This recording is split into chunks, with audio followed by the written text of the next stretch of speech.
Okay, thank you, Nancy, for joining us today on TechFest Live. And we hear you're a futurist. I am a strategic futurist, is the way I describe it. So, what does that mean? Does that mean you have a crystal ball you can see into the future, or how do you actually make your insights of what the future could be like? What do you use? What kind of data do you use? So there's two questions, right? So the way I think of my work, again, is a strategic futurist. There's a range of different kinds of approaches that people take when they do this work. Some do extraordinary, extreme forecasting. And I'm less about that. I'm less about predicting the future than I am about helping people shape the future and build the future and prepare for the future. So then the question is, what are the ways that you do that? And honestly, at the end of the day, there's a lot of data that you collect, a lot of synthesis that you do, you watch the trajectories, but I have narrowed it down to just two simple questions. Can you answer what the future needs and expects of us? And then the second is what you then are in a unique position to create and contribute to that future. So when you think about that as your compass, right, you're able to sense and to respond to change and to things that are shifting based on those two things. And so the first requires a lot of curiosity. So you do have to read a lot or have a vast network of people who help inform you on what the future needs and expects. But we know it needs more sustainability, right? It will need more flexibility. It will need adaptability. It will need ethics and integrity as we deal with really challenging technology questions. It will, there's a whole series of things that you can talk about what the future needs and expects. But that second question about where you're in a unique position to create and contribute, I think is the most fascinating one, because as an individual, it's as a team, it's as an organization, it's as an industry, even as a nation, you can scope that question. So those are the ways that I try and help navigate with people, how to move from here to there to build the future we want. So with the uncertainties that's happening around COVID and then, election 2020, and then so many more questions, economic. So what are people's main concern? Are they still thinking about the future in a very optimistic, rosy way, or has it changed? I'm not sure anyone ever looked at the future from such an optimistic place. I think it was either denial or fear. I don't think that a lot of people are really approaching it with the optimism that I think we should. We have a once in a generation opportunity to completely reshape how so many institutions and so many experiences work that we, I think, are an extraordinary opportunity. But to feel confident doing that, you have to develop a different set of practices. And I think people are relying on a 20th century way of navigating or creating what they do, and it's not working in the 21st. It's not fast enough. It's not collaborative enough. It's not adaptive enough. It isn't able to sense and respond, right? It was designed for a very different purpose in a very industrial era. And so I think that people are feeling unprepared. I think is really how they're feeling. Most of the questions I get are less around the technology, which is what I want people to be curious about. How will artificial intelligence change things? How will VR and AR exchange our experiences? How will we see the opportunities and the convergence of these technologies? What are they, again, the ethical frameworks? Like, those are the questions I want to discuss, but more people are discussing right now imposter syndrome or overwhelm or burnout or fear. And so what we're really trying to do is help them develop a different way of navigating forward. There's a different way in which you can do it. I describe it as shifting from leadership, which is really structured and hierarchical and closed, to leadering, which is dynamic and open and inclusive and really designed to sense and respond. And if we can shift our mindset from this thing called leadership to this practice called leadering, I think we'll have a lot more confidence moving forward. But that's the reason my work is emphasizing that right now, is because that's where I think people are stuck. That's your new book, isn't it? Leadering. Yes, it is. Yes, I'm so excited. We just literally released the final manuscript with all the proof changes and all that today. So it will be out in January. Next year. Okay, great.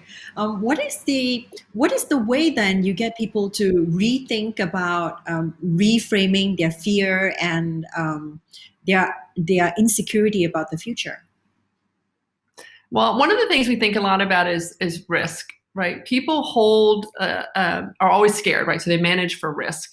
And I think what's interesting is so many of the practices or these tactics, structures that we put in place in the 20th century to mitigate risk are now the things that are creating risk. So how do we show them this idea of being siloed and centralized and insular is actually now the thing that puts you more at risk, right? It makes you more vulnerable. It doesn't protect you. The idea of thinking in incremental steps instead of big, audacious steps actually doesn't protect you. It makes you that much more vulnerable to disruption. When you think about the fact that we value tenure, right? The person with the longest, most experience is the person who should be making all the decisions versus the person who's closest to the edge and might have the most up-to-date data, might be the person who should be making those decisions. So it's shifting that kind of thing, because I think what people just want is confidence.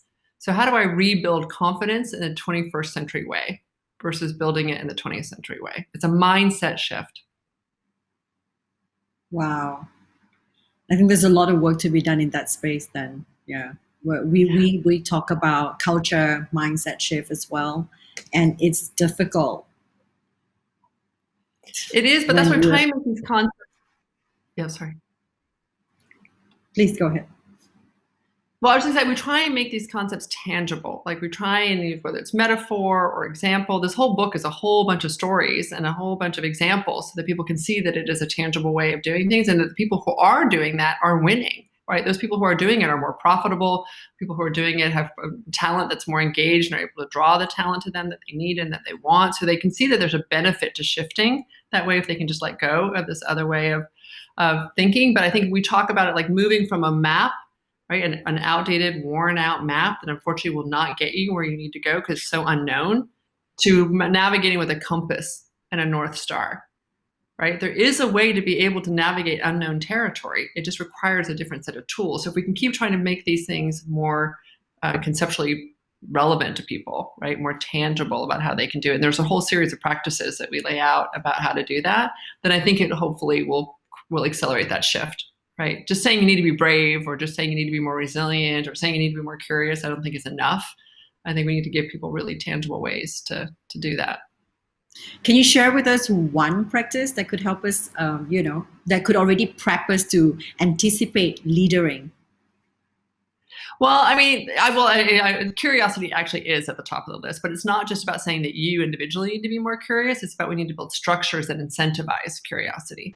So inside organizations where we give people time to learn and not just make them add it on to their work, or that as leaders in an organization, when someone comes with a really curious request, we don't immediately shut it down and say that that's not relevant to the work that we need to do tomorrow and anticipates the learning that we will need the day after. So it's really about, I think, institutionalizing curiosity better, putting it inside our organizations. And then the second is about partnerships. We talk a lot about uncommon partnerships. Thinking about who you can collaborate with. It's not just your normal go-to person, but even your competitor. There's a really interesting story is about people who, like Honda, is working with General Motors to build an autonomous vehicle versus both of them each trying to do it separately. So we talk about you can be a retail competitor, but an innovation collaborator, right? Just thinking about that differently. And there's research that came out of Tata Consulting that showed that I think only like 5% right now of business leaders would imagine ever collaborating with a competitor. But even in COVID, we saw Apple and Google work together on a contactless, on a contact tracing application. Or we see pharmaceutical companies working together right now to be able to advance a vaccine. So I think it's about realizing that there's all kinds of ways in which we can get support and share learning and share resources that might be, but that makes, again, navigating something that seems so unknown or so big much less risky.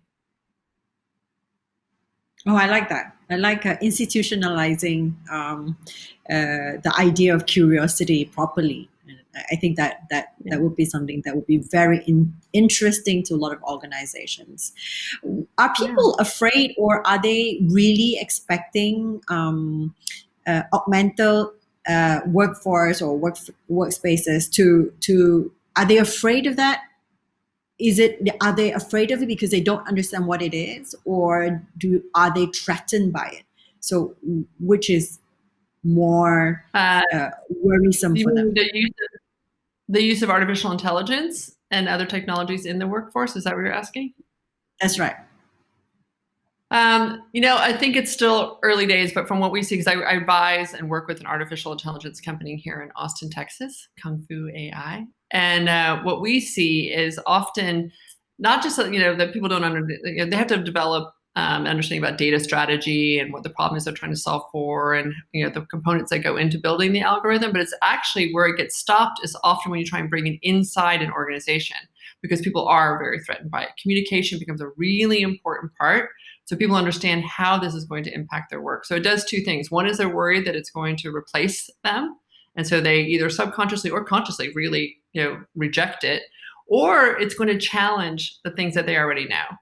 And so how will they navigate that if something gets, a long held business practice gets challenged by a new way of thinking about it, or a new way of being able to examine and analyze the data?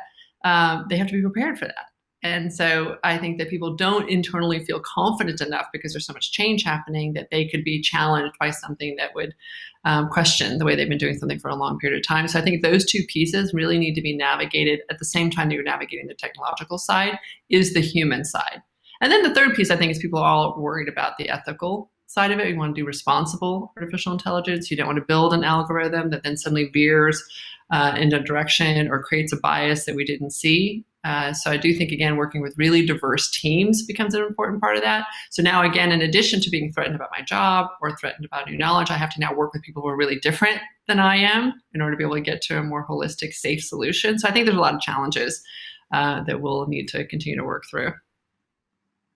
So what are some of the, I understand that you do not, you're not predicting, that's right, that's the word. You're not predicting the future, but what are some of the trends that you are seeing that's going to affect us more and more in the next coming, say, 2 years? Well, I mean, I think, again, artificial intelligence is huge. The reason I'm working with, this is the second artificial intelligence company I work with, because I do think this is going to be one of the most transformative technologies. So the same way that we saw in the United States out of the 2000 recession that we experienced, those who understood the internet and what the internet was capable of were the ones who zoomed out ahead and built internet-based businesses like Amazon, right, or Tencent or Ant or any of these companies that we see around the world. They weren't just building a web page or an auxiliary piece to their business. They literally built web-based businesses. And then out of the 2008 recession that we experienced, people who understood mobile and social, and to some extent cloud, were the ones who built completely different businesses that didn't exist before.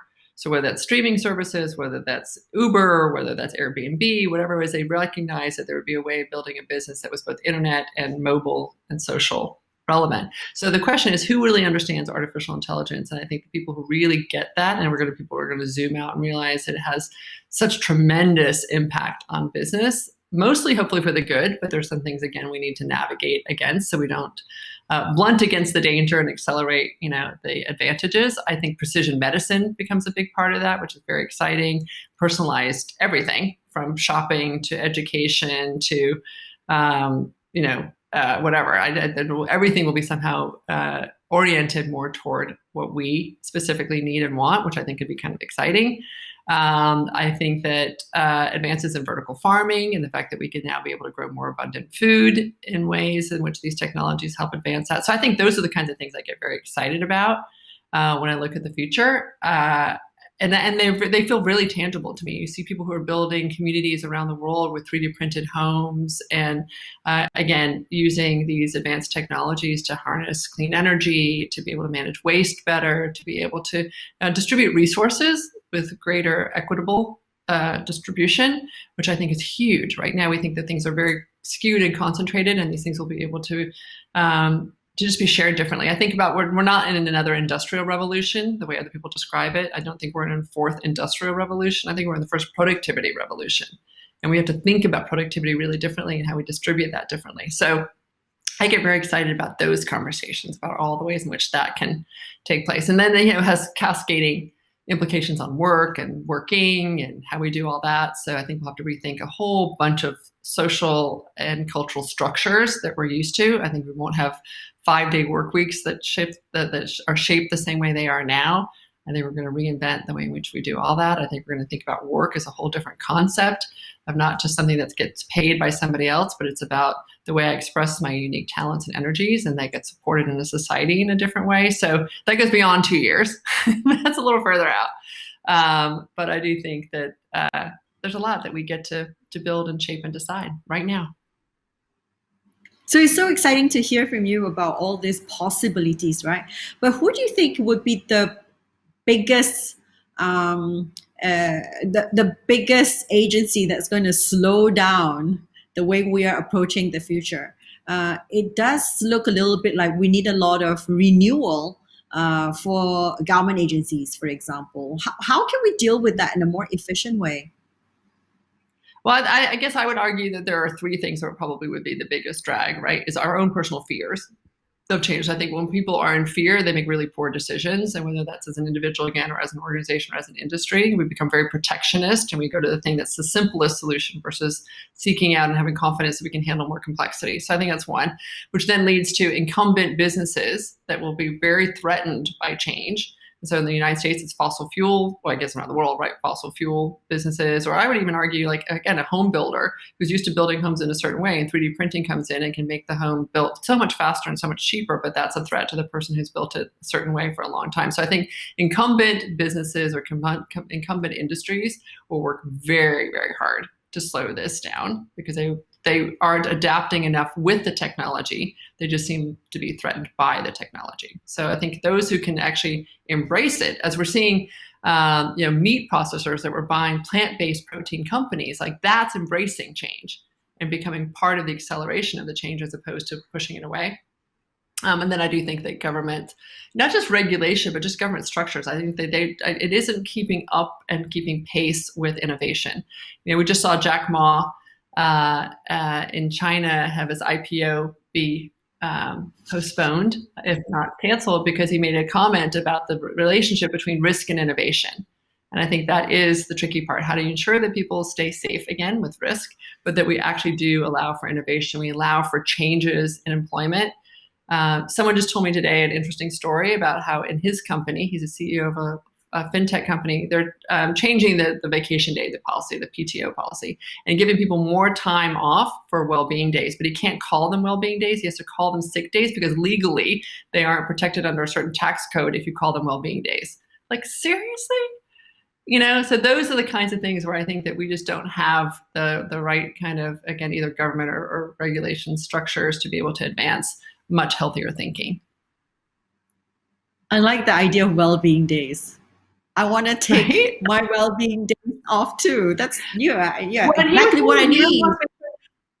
Well, and when you call them sick days, people don't feel like they should take them. But if you call them well-being days, he really wants everyone to take every single one of them. He wants people to be able to manage their own resilience and their own ability to, to fend off burnout and to know when they need a break. Because you don't need the company to tell you when you need to do that. You know when you need to do that, right? And he wants to give people space and permission to do that. But it was just interesting to me that legally he can't call it the thing that it really should be. So that's the kind of small anecdote around a much bigger problem that I think exists. You're also running this movement that's called Femme Futurists, and you are inviting a lot of women on board to talk about their aspiration and also what they're imagining the future is going to be. Is that a platform that you built because you think we should have more women role models talking about technology and the future, or if it's something else? No, I mean, it's a Femme Futurist Society, and right now it's a weekly conversation with a leading futurist around the world and what she's envisioning, like not just what she imagines it to be, but how she's actually building it, right? Each one of these women has a very specific point of view of what they think needs to happen in order to be able to build a better, safer future. And so each of them is doing something different. One is working on governance structures. One is thinking about smart cities, right? One is thinking about curiosity. And again, the importance of curiosity from a very, very scientific perspective. So the conversations are wide ranging and really fun. But the reason that it was born is because I got really frustrated that every time I see one of my colleagues give a presentation about the future, they only quote men. Right. And there have been so many innovative women around the past. And so I make a big habit of making sure men and women and people of color are in my presentations. If I'm going to laud someone for being brave and bold and visionary, it doesn't only come from a set of small old white men data pool of insight. But the more scary part was when you then look to the future, the companies that are building the future are very homogenous in the sense that it's mostly men who are building artificial intelligence companies. So both in terms of what they're building and who will be able to profit from that. is, again, women are not equally included in that. Women are actually are dropping as comp sci majors, computer science majors, instead of growing as computer science majors, right? So all the major technological industries, we see less and less women in them when we actually need more and more women in them. So this was a call to see, again, to just make us more visible and to encourage women to step into it, because I think we also sometimes believe we don't have permission to step into something that feels so ambiguous or so unknown, or, you know, how do we shape something that is doesn't have a lot of structure yet. And so hopefully this will inspire more women to step into the unknown and know that they're a really important part of it, because we need them to build it. We want us to be able to profit from it. We need all brains on deck. So one of the very common excuse when we say there are not enough women doing certain things is that, there just aren't enough women doing things like this. But are there a lot of women in this sphere, or they're just in hiding? So where are those women? Where do we find them? You know, I think that there's not one portion of the solution. I think it's a combination. So I do think that there are plenty of women who are curious about this and want to be part of it. But if you think about the VCs who fund it, they discriminate so strongly against women as founders or women as technologists. And so I think that's a piece of it. So that's a place where we can correct and ensure that the people who do have the gumption and have the courage to go and start an enterprise in this arena do get visibility and do get funded. Because we actually see that the women who start companies are much more successful than men. I think second is about building structures that support women who want a well-rounded life. The reality is we've got so much of the structures built around a very paternalistic, if you will, very masculine way in which work is supposed to be done. So if you're a scientist who also wants to have a family, or you're an entrepreneur who also wants to be able to have some quality of life, if you're an executive who wants to be able to tuck your children in at night, it's really hard to be able to figure that out. I think it's very possible. We have tons of role models who do, but there's a lot of women who've made sacrifices to do that. So I think we can balance out more humane work and be able to invite women into these fast-moving, very dynamic, very powerful positions in a way in which they feel more comfortable. And then I think the third is women need to get more comfortable stepping into, again, not always knowing.